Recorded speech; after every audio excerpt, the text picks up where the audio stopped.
अस्सलाम वालेकुम स्टूडेंट्स। उम्मीद करती हूँ कि आप सब लोग बिल्कुल ठीक ठाक होंगे और अपनी छुट्टी को एंजॉय भी कर रहे होंगे और साथ साथ आप लोग स्टडी भी कर रहे होंगे।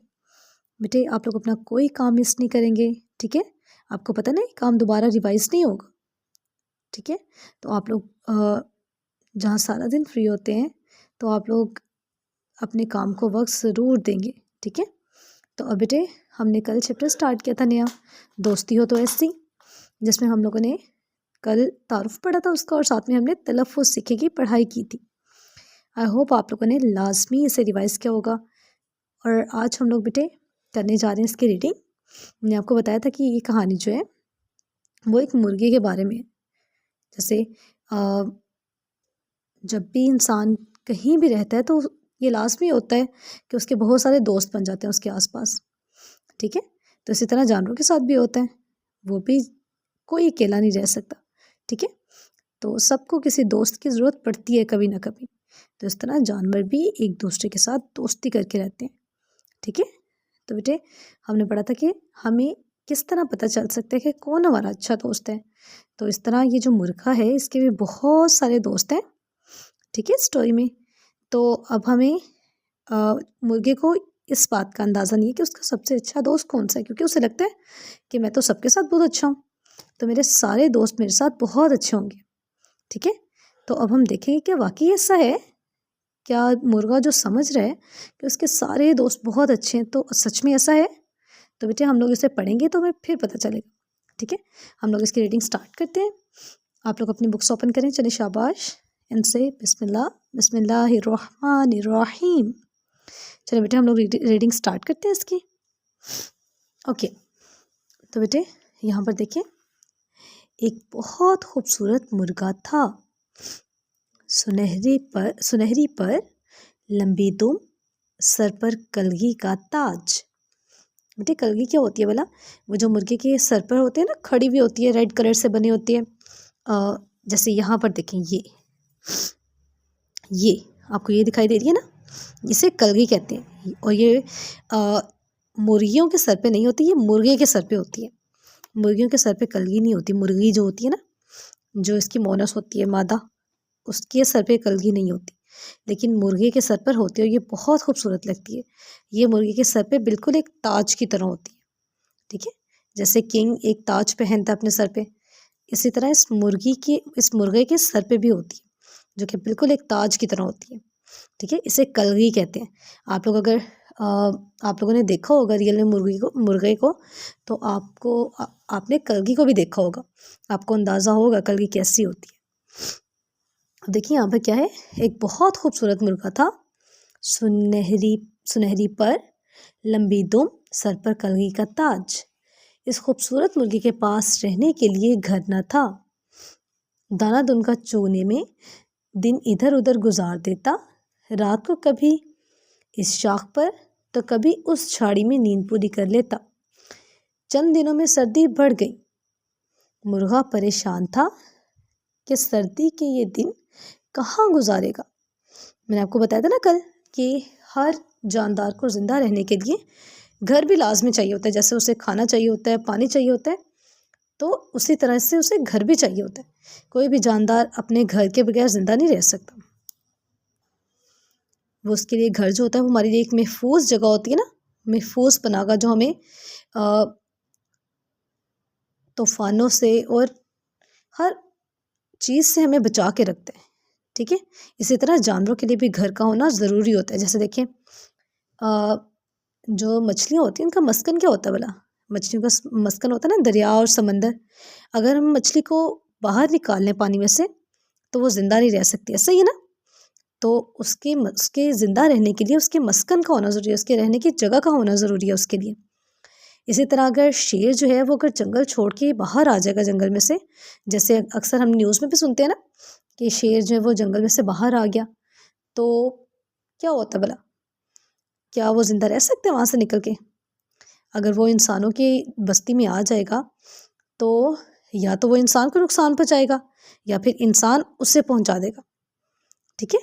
क्योंकि वो शेर तो एक वाइल्ड एनिमल है ना, जंगली जानवर है, वो नुकसान पहुँचा सकते हैं इंसान को। तो या तो वो इंसान को खा जाएगा या इंसान उसे मार देगा, दोनों में से एक काम लाजमी हो जाएगा। तो इस तरह से वो भी अगर जंगल से बाहर आ जाएगा तो उसके लिए भी रहना बहुत मुश्किल हो जाएगा।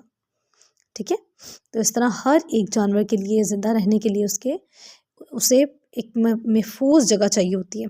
ठीक है, तो इस तरह ये जो मुर्गा है, इसने अपना घर नहीं बनाया, वो घर के बगैर ही रहता है। उससे ज़रूरत नहीं पड़ी होगी।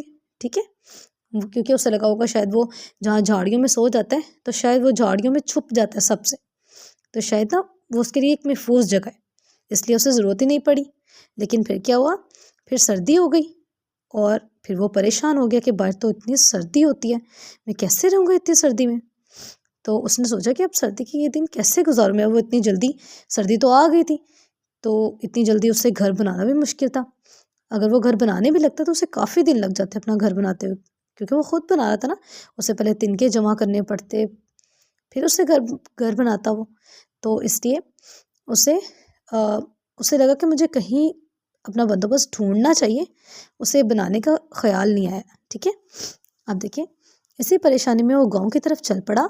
रास्ते में बकरी का बाड़ा था। बाड़ा क्या होता है, वो बकरी के रहने की जगह होती है, मस्कन होता है बकरी का।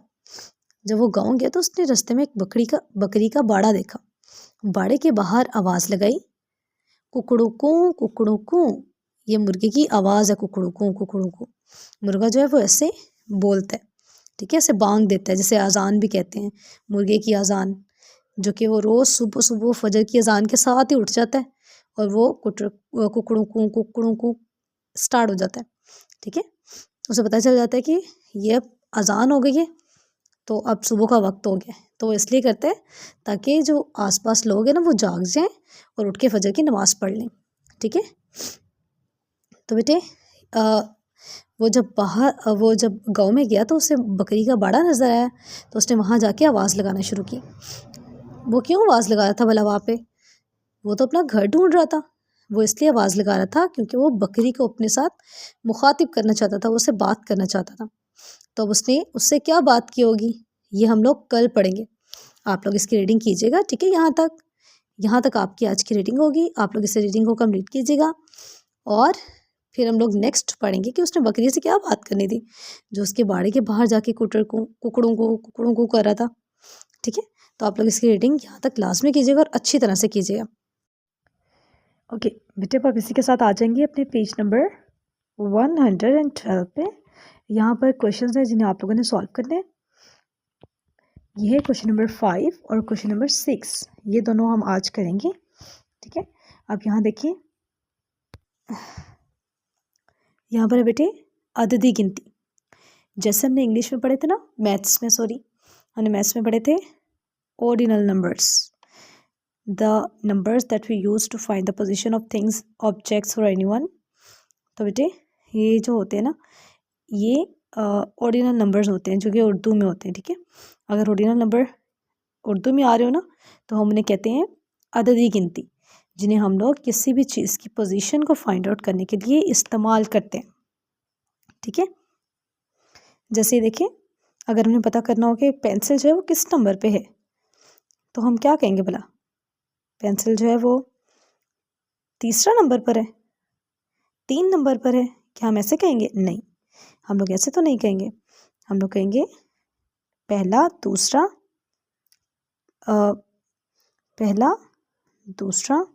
तीसरा, पेंसिल जो है वो तीसरे नंबर पर है। ठीक है, हम ये नहीं कहेंगे वो 3 नंबर पर है, हम कहेंगे तीसरे नंबर पर है। ठीक है, तो ये होती है अददी गिनती, जो कि हम लोग किसी भी चीज़ की पोजीशन को फाइंड आउट करने के लिए इस्तेमाल करते हैं, उसे कहते हैं अददी गिनती। तो बेटे आज हम लोग ये अददी गिनती करने जा रहे हैं। आप लोग अपनी बुक के ऊपर से सॉल्व करेंगे डेट एंड डे मेंशन करके। अब यहाँ फर्स्ट पे देखिए, उन्होंने 1 का लिखा हुआ है, पहली, मतलब अगर तो कोई बॉय हो जो कि तीसरे नंबर पर खड़ा हो तो हम उसे तीसरा कहेंगे, पहले नंबर पर खड़ा हो तो पहला कहेंगे, और अगर कोई गर्ल खड़ी होगी तो हम उसे कहेंगे पहली बच्ची। ठीक है, ऐसे ही कहते हैं ना हम लोग। तो इस तरह दोनों उन्होंने लिखे हुए नंबर्स। अब देखिए दूसरे पे, दूसरा, दूसरी, तीसरा, तीसरी, चौथा, चौथी, ठीक है। पांचवा पांचवी, छठा छठी, सातवां सातवीं, आठवां आठवीं, नौवां नौवीं, 10वां 10वीं। ठीक है। तो बेटे आप लोग इनको जो है अपनी बुक के ऊपर लिखेंगे और साथ में इसे याद भी करेंगे। ठीक है। आप लोग इन्हें अच्छी तरह से याद कीजिएगा। मैं साथ में पिक्चर भी इसके अपलोड कर दूँगी, आप लोग वो देख लीजिएगा। अब यहाँ पर देखें अल्फाज मुतज़ाद। अल्फाज मुतज़ाद तो हम लोगों ने फर्स्ट टर्म में पढ़ लिए थे। हमने कहा था ऑपोजिट वर्ड्स, जो उलट अल्फाज होते हैं, एक लफ्ज़ का उलट हो जो, वो होते हैं अल्फाज मुतज़ाद। जैसे अगर हम कहें दिन तो रात, इसका रात उलट होता है ना, तो एक वर्ड का जो भी ऑपोजिट होता है ना वो उसका मुतज़ाद होता है। ठीक है।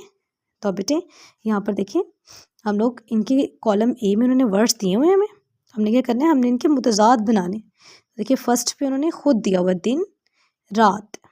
ठीक है। ये दिन जो है वो एक वर्ड है और इसका मुतज़ाद होता है रात। अब देखें गरम ठंडा, यहाँ पर है दायां बायां, जिंदगी मौत, दोस्त दुश्मन। तो ये देखिए बेटे ये हैं अल्फाज मुतज़ाद। आप लोग इन्हें बुक के ऊपर लिखेंगे और इन दोनों को याद भी आप लोग साथ में करेंगे। ठीक है। ओके, बेस्ट ऑफ लक, अल्लाह हाफिज़।